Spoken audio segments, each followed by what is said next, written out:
I'm Nyko Rudolph, and you're listening to the True North Country Comics Podcast.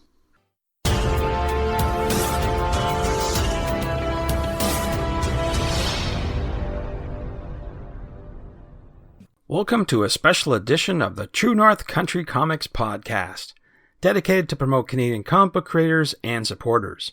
I'm John Swinimer. If you have a comment, criticism, or question, you can contact me at john@truenorthcountrycomics.com. These podcasts are dedicated to the exhibitors who would have participated at the 2020 Edmonton Expo.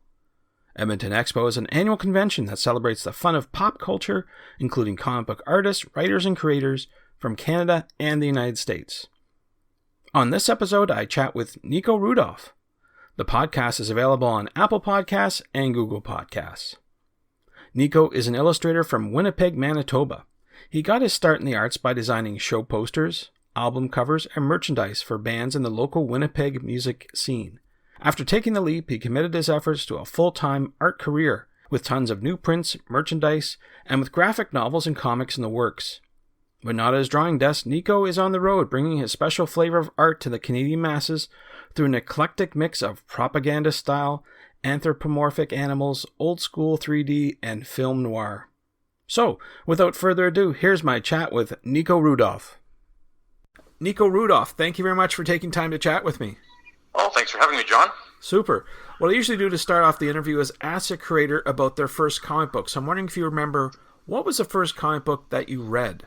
The first comic book that I read? I'm trying to think of the best way to answer this. Because there are some comic books that I read, some very, early, when I was 5 or 6 years old, reading, old, Batman and Flash and stuff like that. But I would say the first comic that I read that, left a real impression on me was when I discovered Tintin, which, might not be the most common answer to that question. But I remember discovering Tintin, I think when I was 7 or 8, and I was, it was the first time that I sort of picked up a comic book, and there was just something about the visual storytelling and the language and everything that just it resonated with me so hard, and that was kind of the first time that I was obsessed with comics. Cool. Yeah, definitely. I've talked to a lot of creators, and that definitely comes up quite a bit. So yeah, great influence. Yeah, kind of depending on it kind of depends on who. It's one of those classics. It was just such an influential, just kind of such an influential series. Obviously, looking back on it now, some of it is kind of problematic, just kind of with the depictions of race and stuff. But, true. But, all of that aside, just the storytelling, even just the research that went into some of the books, all of that stuff that I loved about it, that I didn't even necessarily know I loved about it, that kind of struck with me, and even sort of making my own art and wanting to write my own comics, when I got older, all of that stuff kind of stuck with me, just that wanting to create a very sort of palpable, realistic, world to tell a story, and, all of that was kind of inspired by Tintin, I would say. Sure. So speaking of that, I'm wondering who or what inspires you to create your art today? That's a good question. So it's interesting. There's so many talented Canadian creators that I've sort of gotten to know sort of over the past 5 or 6 years of traveling to all these comic conventions across Canada, just kind of being inspired by the local scene up here. That might actually be one of my biggest influences, just sort of keeping up with people and just seeing what they're working on, and sort of running into them at shows, and just, we'll kind of share what book are you working on, or what projects do you have that you're working on, that sort of thing. And so that's really inspiring. And then I guess I would say, I do have some favorite series that I try and keep up with. Those are sort of inspiring as well. I really love The Goon by Eric Powell. Mm-hmm. That's probably one of my sort of favorites. I don't know if you're familiar with that one. Oh, yes. Yeah, it is just so much my cup of tea. Cool. And then I guess the other thing that's sort of interesting too is I feel like we're sort of almost entering this, I don't know, I don't want to call it a new stage, because maybe it's always been here, but at least I'm kind of noticing it more, sort of this merging of sort of pop comic art with sort of political, sort of social and political messages, and so whether or not that's in the comic art itself, or you begin to follow the creators online and see what they're all about, I feel like people are a lot more outspoken and sort of trying to weave their art and their values maybe a little bit more tightly than they would have, kind of in the past. And I think that's super interesting. And so I think that's something that I'm sort of trying to gently do, like, people that are sort of familiar with my work. Like, I don't know if you've seen my bear propaganda posters. Mm-hmm. Yeah. Okay, yeah. So I'll use those as an example. So I do, and I'll just explain quickly to people who are uninitiated with the series. But I do a series of posters titled Bears Invade. So they're these propaganda posters, kind of circa 1940s World War II. They're spoofs of actual posters, but they're done using bears. Mm-hmm. So there's like bear aviators and Spitfire pilots and like infantry and all this stuff. And it's kind of a really goofy, lighthearted idea on the surface, but I'm finding myself sort of inspired more and more by kind of like environmentalism and kind of like these issues that are coming up in our sort of like in the news cycle, and they kind of just keep coming up over and over again. And so I'm finding myself kind of inspired by those and thinking of ways that I can kind of gently weave those into kind of big sort of bombastic like stories or comics or artwork. That's okay, cool. A very long-winded way of answering your question. No, absolutely. No, that's good stuff. So I'm talking to you and others under the context of the Edmonton Expo that unfortunately didn't happen this year. So I'm wondering, what were you planning to exhibit at that particular show? So, wow, this is where things kind of go sideways with COVID. And I mean, I don't have to, if you're listening to this, like your life has obviously been impacted one way or another, from kind of the pandemic. There was a lot of stuff that I had planned that, I am working on it, and it's going to be out end of September, regardless of, even though I'm not going to be in Edmonton. There's other stuff that I was planning on having done by then, and then, daycare shutting down. My wife and I have a 2-year-old at home. All of a sudden, we don't have as much time to work. So, there's projects that kind of just got pushed back. So one thing I was hoping to have was a preview of a graphic novel I'm working on that's inspired by the Bears Invade poster series. So it's we're hoping to have it out next spring or summer, and then all that kind of got pushed back with just kind of less time to work. One thing, though, that I'm super excited that I am going to be finishing up and that I was going to have ready for Edmonton no matter what was a new series of dinosaur hunting posters. That's another, I don't know, I if you've seen my booth, I'm sure you've seen those as well as the bear ones. But that's kind of another poster series that's become a bit of a calling card for me. So they're dinosaur hunting posters done up in the style of old Canadian Pacific travel posters from the 1930s and 40s. And like very kitschy, very retro, but, just kind of this fun anachronistic blend of two of my favorite things, paleo arts and, vintage tourism artwork. So I'm going to have a new series of those out at the end of next month of September. So you'll have to look for those on my website, even though, unfortunately I won't be in Edmonton because no one's going to be in Edmonton for the show. I do plan on still having those done. Great. So you mentioned that you've been to Edmonton Expo in the past. I wonder if you have any favorite memories that you can share with us. Yeah, Edmonton Expo is actually one of my, I know this sounds like pandering, but I promise it's not. It truly is one of my favorite shows to do. Like, I've traveled to Toronto, to Halifax, up to Whitehorse, like kind of all over Canada. But Edmonton is the very first, I forget what year it was. I think it was 2013 or maybe 2014. But it was the very first show I did outside of my hometown of Winnipeg. The very first time I ever traveled to a show on the road and saw for myself that I might actually be able to make a go of this, like traveling to other cities. Before Edmonton, I'd only done shows around Winnipeg, and so part of me was, I guess, afraid that I was only sort of getting by and people were only buying my artwork because, they knew me or I was like a local kid or whatever. And so going to Edmonton was just such an exciting experience, and I met so many cool people, and nobody there knew who the hell I was. So it was kind of the first time that I truly felt like, these people don't really care who I am. Like, they just really like my artwork. Maybe people don't even need to know me to like my artwork. And it was a very sort of inspiring, encouraging feeling. So I've always loved going to that show. I would say another sort of one of my favorite single memories was meeting. I actually had the fortune of like meeting Carrie Fisher there. Oh, wow. Before she passed away. Yeah. So that's cool. yeah, that was like I think that was 2015 that I saw her, or maybe 2016. But she was there as a guest. She had her dog. I don't remember her dog's name now. She had a dog with her though, like only person in there that was allowed to have just a dog walking around the floor with them. But she was just kind of walking around, and like she stopped by my table, and she was like slowed down to look at some of my artwork, and I was pretty speechless. Like I didn't really know how to respond to that. Sure. And so yeah, there was like this 3D artwork that I had, and she's looking at it, and then she looks at me and she's like, "How much for this?" And I just wow. I was just like, I can't charge you for that. Right, like right.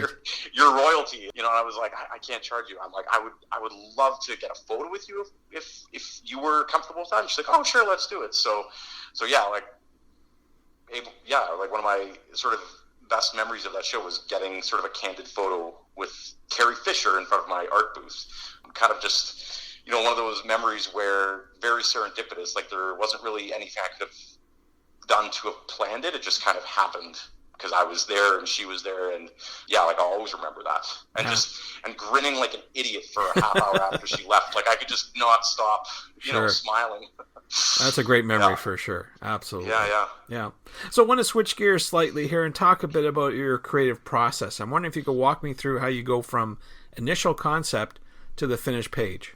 Yeah, for sure. That's a great question. So I do my process is kind of it's a combination of things. So like I love old school traditional mediums, but there's just some things that do not translate well to making sort of like digital prints and stuff. So what my process is, I will start out with, pencil on paper, getting my, fingers dirty, kind of doing these really rough sketches. And then I'll refine those and sort of tighten them up a little bit, sort of trace over them with Lightbox. I don't know if I will explain a Lightbox pretty quickly. It's pretty much what it sounds like. It's just like this, a very lighty box. It is a box you put, a sheet of paper over with a sketch, and then you just put another piece of paper down and trace over it. And, you sort of use that to like tighten your lines up or whatever. So once I have a nice tight pencil sketch, then I will ink that with ink and brush, like a watercolor brush. And once all of that line work is done, I will scan it into the computer. And once it's in the computer, I will do things like coloring, or some of my artwork has 3D effects, so I will do that in Photoshop. Some of the retro propaganda posters sort of have a vintage paper texture, so they kind of make it look like they're actual old posters that were salvaged from some old box or something. So all of those sort of special effects I'll do digitally, but the line work itself is all done ink on paper.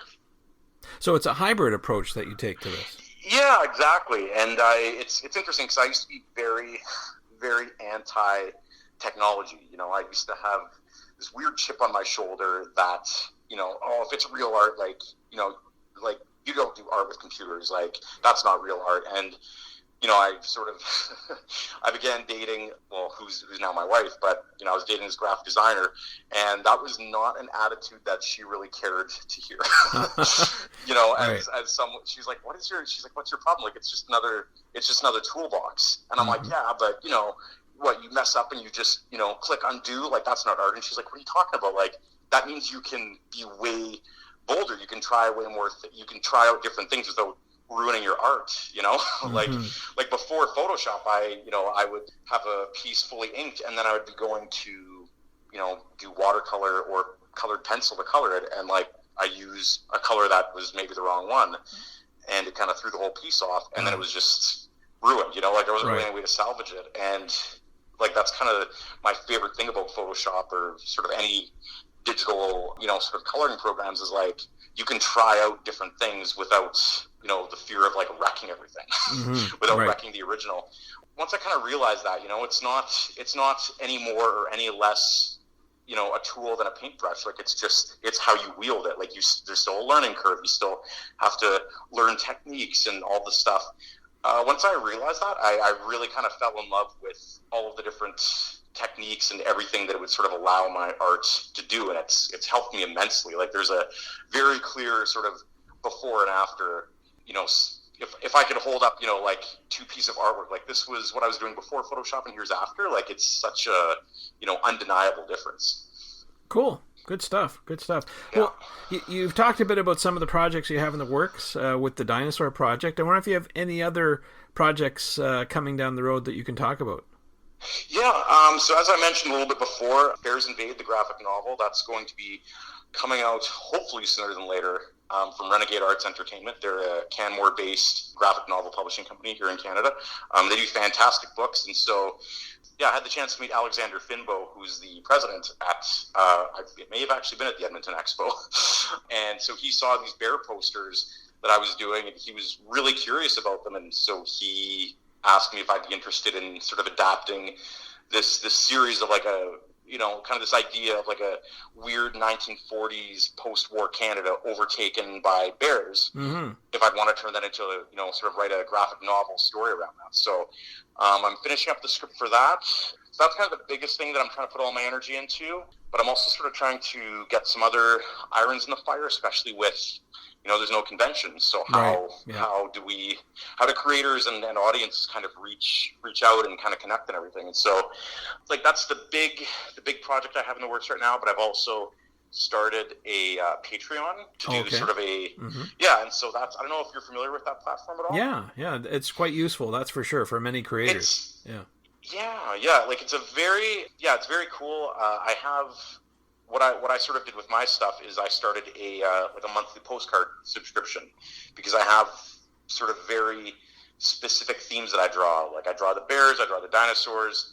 I have this other character that isn't really family friendly, so I don't know if I'll go there. But yeah, it's another character that I draw. I bring him to Comic-Cons. If you see me at a Comic-Con, you know who I'm talking about. But there's kind of like these different themed postcard clubs, and so you can kind of join one and get a new postcard sent out to you every month. So I'm sort of focusing on that as a way to sort of continue to connect with sort of like my people, my fans, just because I'm not going to be seeing anybody at these shows. So those are sort of two things that are taking up most of my energy these days. And then, as I mentioned earlier, I'm working on a new series of dinosaur hunting posters. So that should be out in the next month or so. And then, I think that's kind of it for now. I mean, there's, so many other projects I want to get to, but, sort of first and foremost is this, the Bears Invade graphic novel, and fingers crossed, things kind of, I don't want to say go back to normal, because that's a little bit optimistic, but that we get conventions back in some form. It's so weird to kind of imagine what that would look like, but fingers crossed if in 2021 there's a way to figure out how to do it and people are sort of game for it. Right. Hopefully I'll be able to, travel to some shows maybe next fall with the book, finished. Yeah, something to look forward to. So where can people find you online to keep in touch with you and find out what you're up to? Yeah, so the best places to keep up with me would be my Instagram, which is just at Nyko Rudolph. It's spelled NYCORUDOLPH. I also have a website, just NykoRudolph.com.